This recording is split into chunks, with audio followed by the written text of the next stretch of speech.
খুলনা শহর থেকে প্রায় ১৯ কিলোমিটার দূরে ফুলতলা উপজেলার দক্ষিণদিঘি গ্রামে বিশ্বকবি রবীন্দ্রনাথ ঠাকুরের শ্বশুরবাড়ি অবস্থিত, যেটি বর্তমানে রবীন্দ্র কমপ্লেক্স নামে পরিচিত। এ বাড়িতেই কবি তার স্ত্রী মৃণালিনী দেবীকে দেখেছিলেন। আজ আমরা যাচ্ছি ফুলতলা উপজেলার দক্ষিণদিঘি গ্রামে বিশ্বকবি রবীন্দ্রনাথ ঠাকুরের শ্বশুরালয়ে। সেখানকার বিভিন্ন ঐতিহাসিক নিদর্শন আপনাদের দেখানোর চেষ্টা করব, তো আপনারা সঙ্গেই থাকুন। প্রথমেই টিকিট কাউন্টার থেকে টিকিট সংগ্রহ করে কমপ্লেক্সটির ভিতরে প্রবেশ করলাম।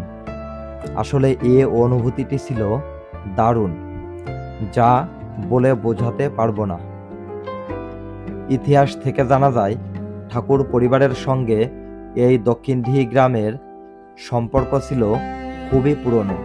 রবীন্দ্রনাথ ঠাকুরের মা সারদা সুন্দরী দেবীও এই গ্রামেরই মেয়ে ছিলেন।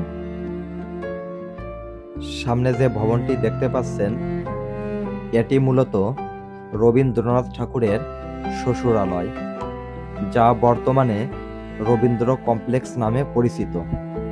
ভবনটি দ্বিতল বিশিষ্ট। এর উপরে একটি চিলেকোঠা রয়েছে। মূল ভবনের নিচতলায় 4টি এবং দ্বিতীয় তলায় 2টি করে কক্ষ রয়েছে। দক্ষিণ দিকে একটি বারান্দা রয়েছে। ভবনের স্থাপত্য ও গঠন কাঠামোতে ব্রিটিশ যুগের স্থাপত্য রীতির প্রভাব সুস্পষ্ট। 19বিংশ শতাব্দীর শেষ দিকে এই ভবন নির্মিত হয়েছিল।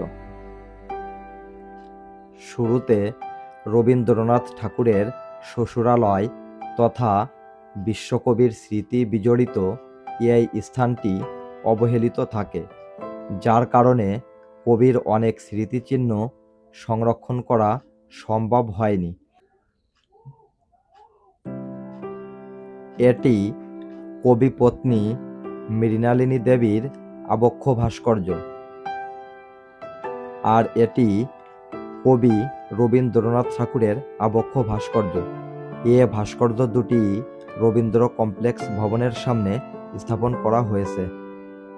1995 সালে বাংলাদেশ প্রত্নতত্ত্ব বিভাগ রবীন্দ্রনাথ ঠাকুরের শ্বশুরালয় প্রথম সংস্কার করে।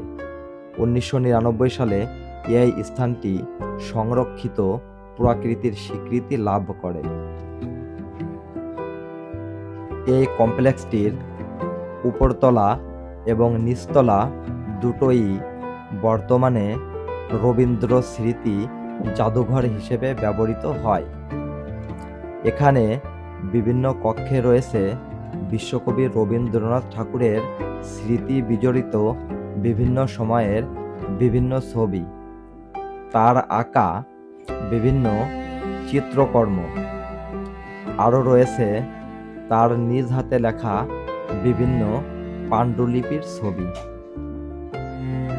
এই দুর্লভ ছবিগুলো ও চিত্রকর্মগুলো এখানে অত্যন্ত যত্নের সঙ্গে সংরক্ষণ করে রাখা হয়েছে। কবিগুরুর এই দুর্লভ কর্মগুলো দর্শনার্থীরা এখানে এসে দেখতে পারেন ও উপভোগ করতে পারেন। আসলে এই চিত্রকর্মগুলো এবং কবিগুরুর নিজ হাতে আঁকা ছবিগুলো দেখে মনের মধ্যে খুব আনন্দ উপভোগ করলাম।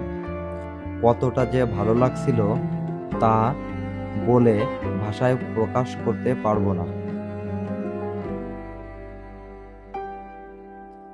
কবিগুরুর স্মৃতি বিজড়িত বিভিন্ন কর্মগুলো দেখছি এবং মনে মনে ভাবছি, এখানে কোনো একদিন বিশ্বকবি রবীন্দ্রনাথ ঠাকুরের পায়ের ধুলি পড়েছিল। মনের মধ্যে সে এক অন্যরকম অনুভূতি। জোড়াসাঁকোর বিখ্যাত ঠাকুরবাড়ির শ্রেষ্ঠার 12 টাকা মাইনের কর্মচারী বেণীমাধব রায়চৌধুরী ও গৃহিণী মাতা দাক্ষায়ণীর প্রথম সন্তান ফুলি ওরফে ভবতারিণী ছিলেন কবিগুরু রবীন্দ্রনাথ ঠাকুরের মৃণালিনী। 1883 সালের 9 ডিসেম্বর রবীন্দ্রনাথ ঠাকুরের সঙ্গে বিয়ে হয় মৃণালিনী দেবী রায়চৌধুরীর।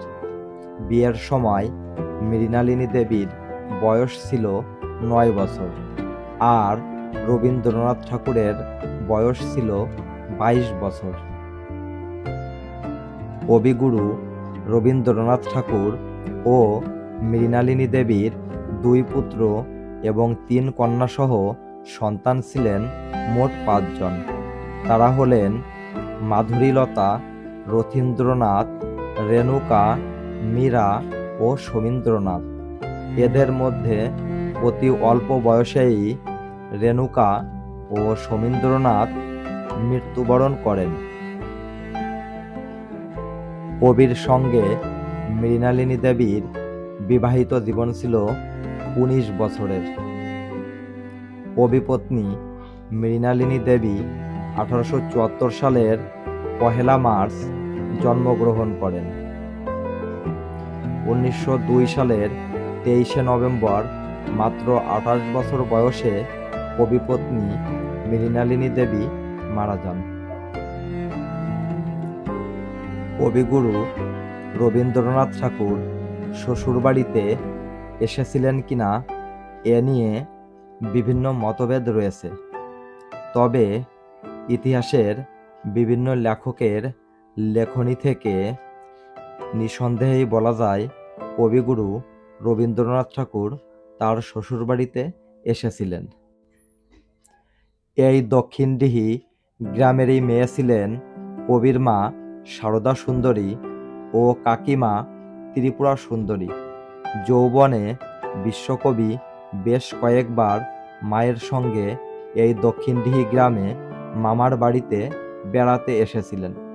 তাই তো কবির জন্ম এবং মৃত্যু বার্ষিকীতে নানা আয়োজনে মুখর হয়ে ওঠে এই রবীন্দ্রনাথ ঠাকুরের শ্বশুরালয়। প্রভাত কুমার মুখোপাধ্যায়ের মতে 1882 সালে পূজার ছুটির সময় কবির বৌদি জ্ঞানদানন্দিনী দেবী অতি উৎসাহী হয়ে বাস্তবিটা দেখবার অজুহাতে যশোরের নরেন্দ্রপুর যান।